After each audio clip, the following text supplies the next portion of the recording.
É por isso que a Bíblia etíope foi banida. A chocante verdade que eles não querem que você saiba. Imagine descobrir que a Bíblia que você conhece está incompleta. Que existem textos antigos, considerados sagrados por milênios, deliberadamente removidos da história. Textos que falam de anjos caídos, conhecimentos proibidos e revelações que poderiam mudar tudo o que você acredita saber sobre sua fé. Na Etiópia, existe uma versão da Bíblia com 81 livros, muito mais do que os 66 das versões ocidentais. Por que tantos desses textos foram banidos? O que contém esses manuscritos que eles não querem que você saiba? Hoje, vamos mergulhar em um dos maiores mistérios religiosos da história. E o que você vai descobrir pode abalar as fundações da sua fé. Antes de seguir, confere se você já está inscrito no canal, porque nos próximos vídeos vamos explorar ainda mais mistérios que você não vai querer perder. A Igreja Ortodoxa Etíope preserva uma das tradições cristãs mais antigas do mundo, uma linhagem ininterrupta que remonta aos tempos apostólicos. Enquanto a maioria das Bíblias ocidentais contém 66 livros, a versão etíope inclui 81 livros sagrados, muitos deles desconhecidos para a maioria dos cristãos modernos.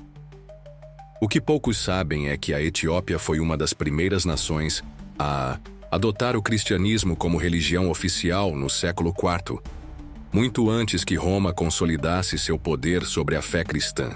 Isso permitiu que a Igreja Etíope preservasse textos que mais tarde seriam considerados controversos ou até mesmo perigosos pelo estabelecimento religioso ocidental.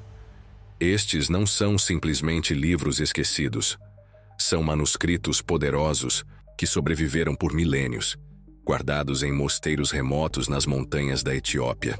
Textos que nunca passaram pelo filtro dos concílios europeus que decidiram o que você poderia ou não ler nas Escrituras. Entre estes livros estão o livro de Enoque, o livro dos Jubileus, o Apocalipse de Esdras e outros textos que contêm revelações surpreendentes sobre os primórdios da humanidade, os anjos e o próprio cosmos. E de todos esses textos misteriosos, talvez nenhum seja tão perturbador e revelador quanto o livro que foi mencionado uma única vez na Bíblia tradicional, apenas para depois desaparecer por mais de 1000 anos. Talvez o mais fascinante e controverso dos textos etíopes seja o livro de Enoque, citado na própria Bíblia tradicional, na Carta de Judas.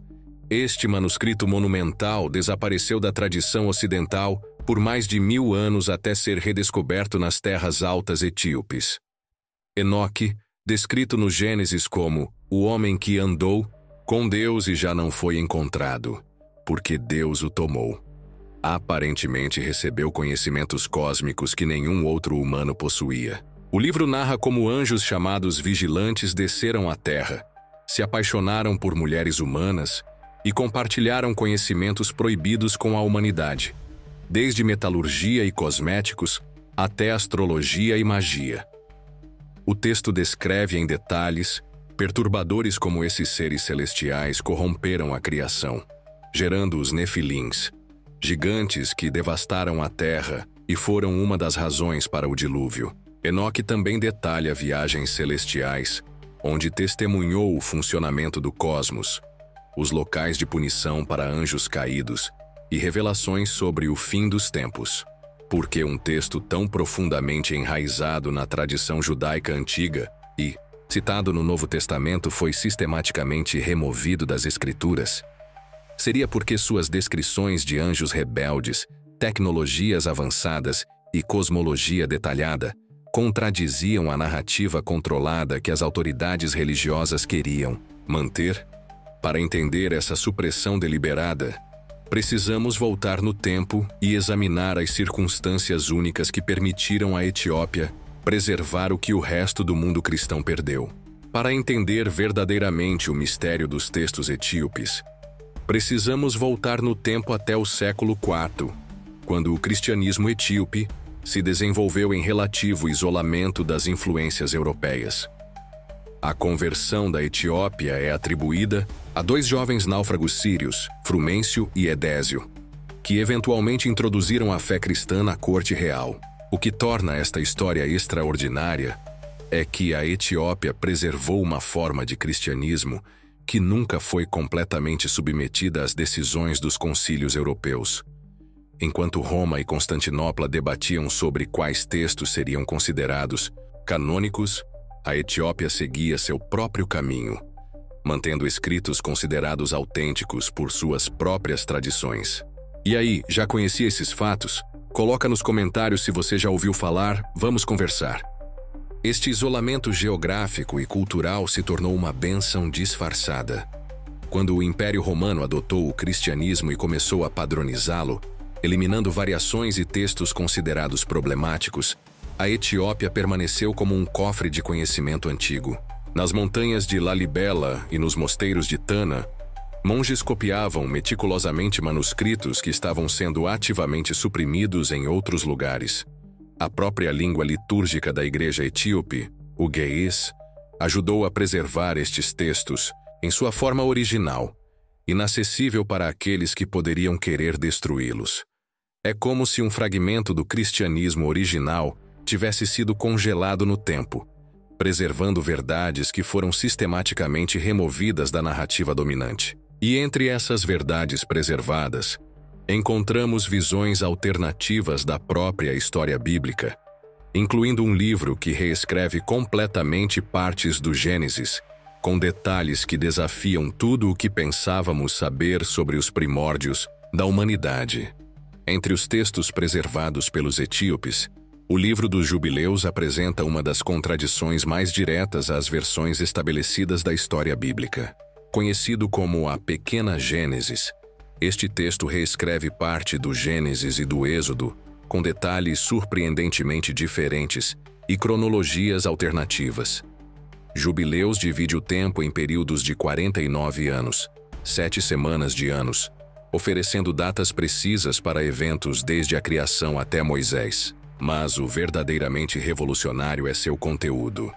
Ele afirma que o calendário solar de 364 dias é divinamente ordenado, contradizendo o calendário lunar posteriormente adotado pelo judaísmo rabínico e cristianismo. O livro também descreve como os anjos foram os verdadeiros intermediários de toda a revelação divina, incluindo a entrega da lei a Moisés. Mais perturbador ainda, Jubileus contém uma versão expandida da queda de Adão e Eva, onde a serpente não é simplesmente um animal astuto, mas uma entidade consciente com motivações complexas relacionadas aos anjos caídos mencionados no Livro de Enoque. Por que este texto foi excluído do cânone ocidental? Talvez porque sua cronologia detalhada contradizia versões posteriores da história bíblica, ou porque sua ênfase no papel dos anjos como intermediários divinos diminuía a autoridade exclusiva que a Igreja institucional reivindicava sobre a revelação divina. Jubileus apresenta uma cosmologia e um sistema religioso que existia antes que os poderes eclesiásticos pudessem moldá-lo às suas necessidades. Mas as revelações sobre Adão e Eva não terminam aí. Os textos etíopes preservaram histórias completas sobre o que aconteceu com o casal primordial após serem expulsos do paraíso. Histórias que pintam um quadro muito diferente daquele que conhecemos, revelando aspectos surpreendentes de sua vida, seu arrependimento e sua contínua luta contra o mal. Vamos continuar, mas antes percebi que você ainda não deixou o like. Se está gostando do conteúdo, já clica no joinha. A história de Adão e Eva que você conhece é apenas uma sombra da verdade original. Nas escrituras etíopes, particularmente no livro de Adão e Eva e no conflito de Adão e Eva com Satanás, encontramos uma narrativa muito mais rica e complexa do que a curta passagem no Gênesis. Estes textos relatam como, após a expulsão do Éden, Adão e Eva enfrentaram um mundo hostil completamente despreparados. Descrevem seu profundo arrependimento, como Adão ficou em pé em um rio por 40 dias em penitência, e Eva por 33 dias. Detalham como o casal original aprendeu a sobreviver, como receberam instruções divinas sobre ervas medicinais e agricultura, e como lutaram constantemente contra as tentações de Satanás. Mais surpreendente ainda são as descrições de uma segunda tentação no deserto, onde Satanás se disfarça como um anjo de luz, oferecendo a Adão e Eva um falso perdão se eles o adorassem. Esta história paralela à tentação de Jesus no deserto, omitida das escrituras ocidentais, sugere um padrão cíclico de tentações que se repetem ao longo da história da salvação. Por que estas histórias foram removidas? Talvez porque humanizam demais Adão e Eva, mostrando-os não como simples pecadores, mas como seres humanos complexos que lutaram, sofreram e tentaram redimir seus erros. Ou talvez porque estas histórias concediam a Adão e Eva conhecimentos especiais transmitidos diretamente por Deus, conhecimentos que mais tarde seriam reivindicados como exclusivos do clero. E é exatamente esse controle sobre o conhecimento sagrado que nos leva a um dos momentos mais decisivos da história cristã. O ano é 325 d.C.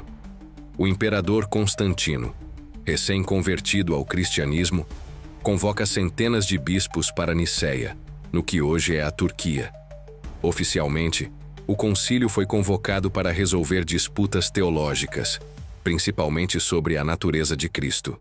Mas por trás das discussões oficiais, um processo muito mais significativo estava em andamento: a padronização e controle da fé cristã. O que poucos sabem é que a Igreja Etíope, uma das mais antigas tradições cristãs, tinha apenas uma representação mínima neste concílio. Enquanto bispos europeus e do Oriente Médio debatiam, a voz africana do cristianismo estava praticamente ausente.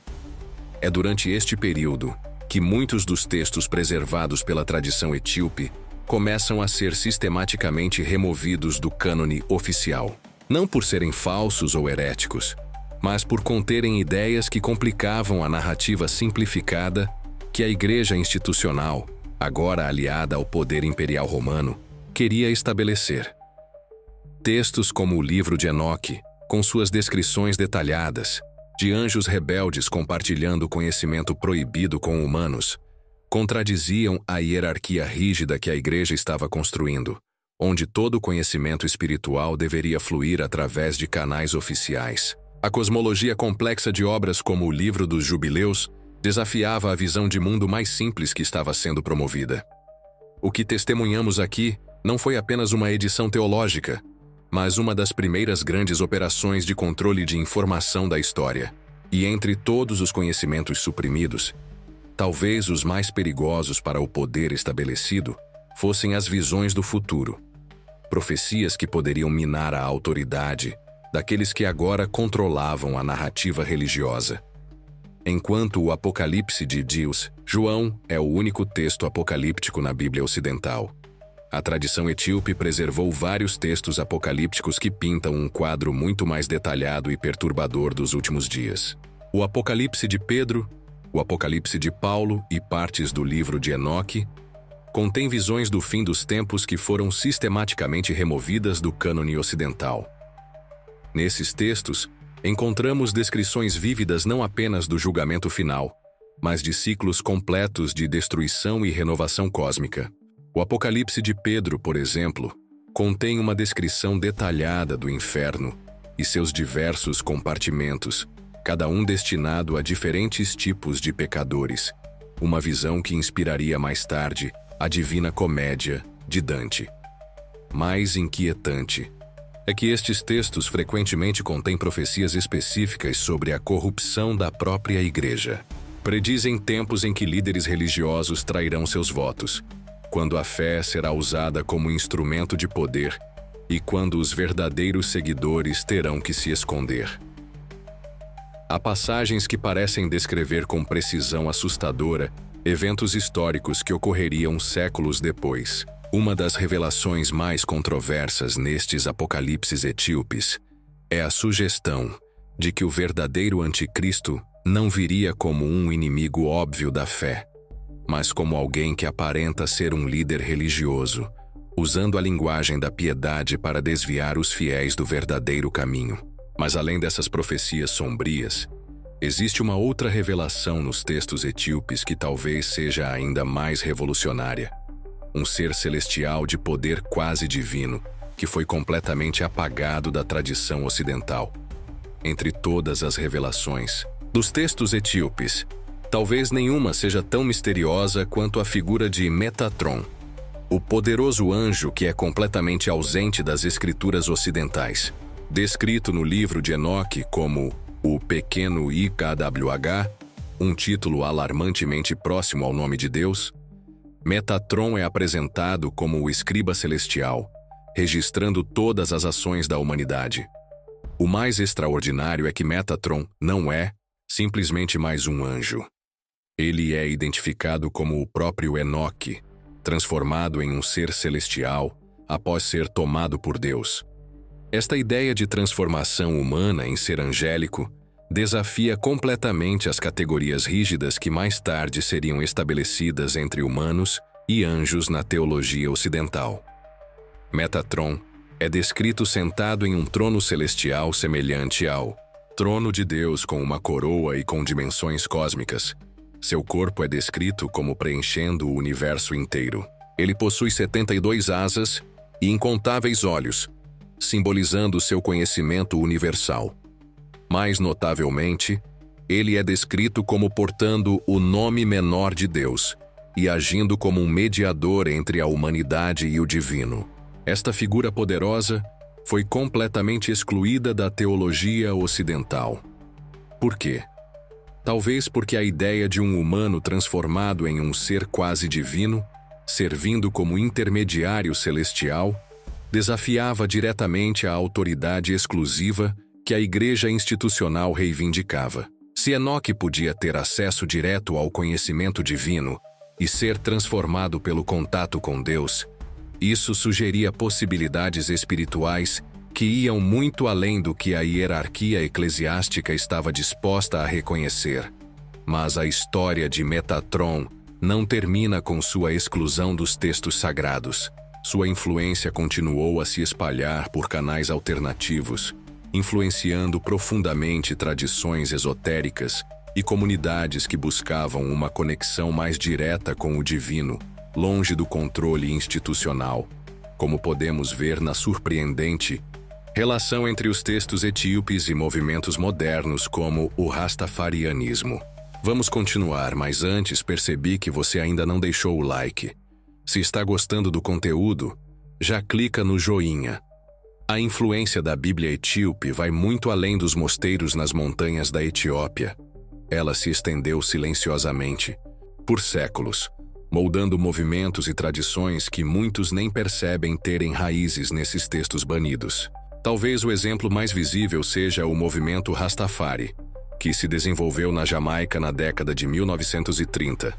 Quando os Rastafaris reconheceram o imperador etíope Haile Selassie como figura messiânica, eles não estavam apenas respondendo a eventos políticos contemporâneos, estavam se conectando a uma linhagem espiritual diretamente ligada aos textos etíopes. Os Rastafaris encontraram nos livros etíopes, como o de Enoque e Jubileus, a validação de suas crenças sobre a importância espiritual da África e a corrupção das instituições ocidentais. A própria ideia de Babilônia, como um sistema opressor que deve ser resistido, tem raízes nos apocalipses etíopes, que descrevem com detalhes perturbadores como os poderes mundanos eventualmente se corromperiam. Mas a supressão desses textos não foi apenas um fenômeno antigo. Durante a era colonial, potências europeias trabalharam ativamente para marginalizar a tradição religiosa etíope.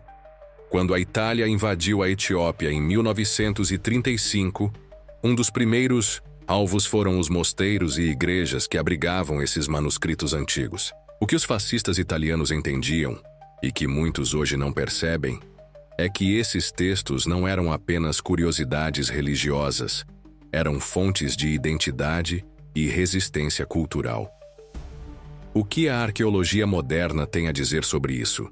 Descobertas nos últimos 50 anos têm sistematicamente validado elementos dos textos etíopes, que antes eram considerados puramente mitológicos. Em Qumran, onde os manuscritos do Mar Morto foram encontrados, múltiplas cópias do livro de Enoque e Jubileus foram descobertas, confirmando que estes textos não eram obscuros, mas parte central da fé judaica antes da era cristã. Em 2015, arqueólogos descobriram inscrições que parecem confirmar detalhes específicos sobre os vigilantes descritos no livro de Enoque. Estamos testemunhando um ressurgimento do interesse nestes textos, não apenas em círculos religiosos, mas também entre estudiosos seculares que reconhecem sua profunda importância histórica e cultural. À medida que traduções modernas tornam esses textos mais acessíveis, pessoas ao redor do mundo estão descobrindo uma visão espiritual que foi deliberadamente ocultada delas. As implicações teológicas são profundas. Se estes textos foram realmente parte da fé original, então o que mais pode ter sido alterado ou removido? Será que a religião que milhões praticam hoje é apenas uma versão editada e sanitizada de uma tradição espiritual muito mais rica e complexa? Talvez a verdadeira razão pela qual a Bíblia etíope foi banida não seja porque ela contém falsidades, mas precisamente porque contém verdades. Verdades que desafiam o poder institucional. Verdades que empoderam o indivíduo em sua busca espiritual. Verdades que conectam a humanidade diretamente ao divino, sem necessidade de intermediários. Em um mundo onde buscamos cada vez mais respostas para questões fundamentais sobre nossa existência, estes textos antigos oferecem perspectivas surpreendentemente relevantes. Eles nos lembram que a busca espiritual da humanidade é mais antiga, mais complexa e talvez mais unificada do que as divisões modernas nos fazem crer. A história da Bíblia etíope não é apenas sobre textos antigos perdidos e encontrados. É sobre o poder do conhecimento, sobre quem controla as narrativas que moldam nossa compreensão do mundo e sobre a resistência contínua contra o apagamento cultural e espiritual. É uma história que continua a se desenrolar até hoje, enquanto mais pessoas redescobrem estas verdades antigas e perguntam-se o que mais pode ter sido ocultado delas ao longo dos séculos. A pergunta que fica é: você está pronto para descobrir por si mesmo o que estes textos têm a dizer? Ou vai se contentar com a versão editada da história que foi considerada segura para você conhecer? Se você chegou até aqui, dê um like neste vídeo e compartilhe com alguém que você acha que ficaria fascinado por estas revelações. Se você quer saber mais sobre textos antigos que foram deliberadamente removidos das escrituras modernas, deixe um comentário abaixo. E não se esqueça de se inscrever no canal para mais conteúdo que desafia as narrativas estabelecidas e revela as verdades ocultas que moldaram nossa história. Até o próximo vídeo!